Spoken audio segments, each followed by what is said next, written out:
இன்றைக்கி தக்காளி குருமா எப்படி வைக்கிறதுன்னு பார்க்கலாம். அதுக்கு நான் என்ன எடுத்துருக்கேன்னா, ஒரு பெரிய வெங்காயத்தை இப்படி நீளமாக கட் பண்ணி வச்சுருக்கேன். அடுத்து ஒரு பச்சை மிளகா, 2 தக்காளி குருமாங்கிறதுனால தக்காளி வந்து 2 மீடியம் சைஸ் தக்காளி பொடி பொடியாக நறுக்கி வச்சுருக்கேன்.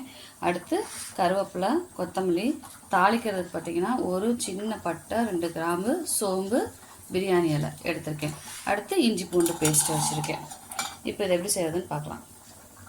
சட்டி காஞ்சது, எண்ணெய் ஊற்றிக்கலாம். இப்போ எண்ணெய் காஞ்சிருச்சு. இந்த பட்டை, கிராம்பு, சோம்புலாம் போட்டுக்கலாம்.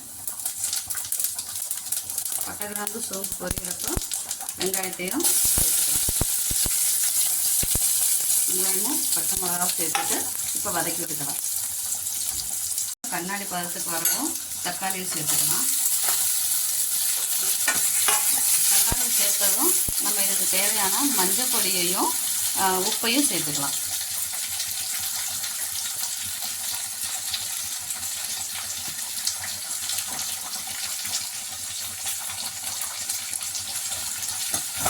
கொஞ்சோண்டு மஞ்சள் பொடி,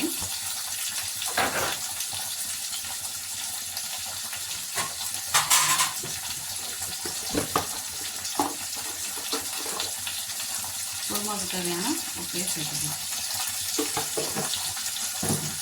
சேர்த்துட்டு நல்லா வதக்கி விட்டுக்கலாம். தக்காளி வெங்காயம் வதங்கியிருக்கு. ஸோ இந்த சமயத்தில் நம்ம இஞ்சி பூண்டு பேஸ்ட்டு ஒரு 3/4 ஸ்பூனு இஞ்சி பூண்டு பேஸ்ட்டு சேர்த்து அந்த பச்சை வாசனை போகிற வரைக்கும் வதக்கி விட்டுக்கலாம்.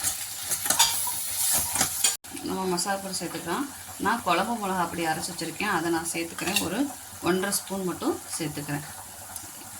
இப்போ இதை நல்லா வதக்கி விட்டுட்டு தண்ணியை சேர்த்துக்கலாம்.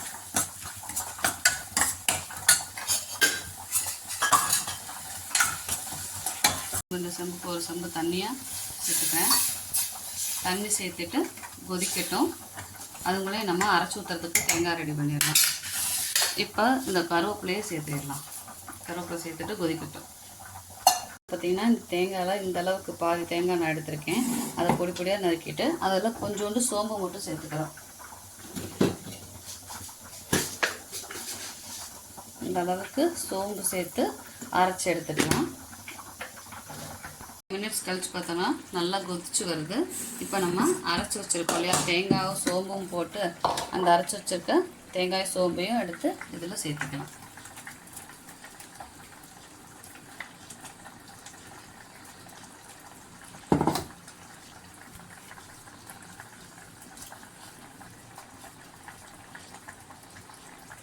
அந்த மிக்ஸி ஜாரை லேசாக அலசி அந்த தண்ணியை சேர்த்துக்கலாம்.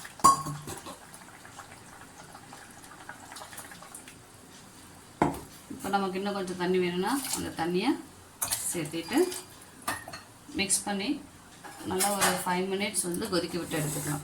அந்த பச்சை வாசம் போகிற வரைக்கும். ஒரு 10 to 15 மினிட்ஸ் கழித்து ஓப்பன் பண்ணி பார்த்திங்கன்னா நல்லா கொதித்து வந்திருக்கும். எண்ணெயெல்லாம் பார்த்திங்கன்னா சைடில் நிற்கும். ஸோ இப்போ நமக்கு இந்த பச்சை வாசம்லாம் போய் நல்லா குருமா ரெடி. இப்போ நம்ம என்ன பண்ணிக்கலாம்னா இறக்கிறப்போ கொத்தமல்லி தூவி நம்ம ஸ்டவ்வை ஆஃப் பண்ணிடலாம். ஸோ நமக்கு தக்காளி குருமா ரெடி. இதை நம்ம சப்பாத்தி, பூரி, அவசரத்துக்கு சாதத்துக்கு கூட வச்சு சாப்பிட்லாம். டேஸ்ட்டாக தான் இருக்கும். உங்களுக்கு இந்த வீடியோ பிடிச்சிருந்தா மறக்காமல் சப்ஸ்கிரைப் பண்ணுங்கள், லைக் பண்ணுங்கள், ஷேர் பண்ணுங்கள். தேங்க்யூ.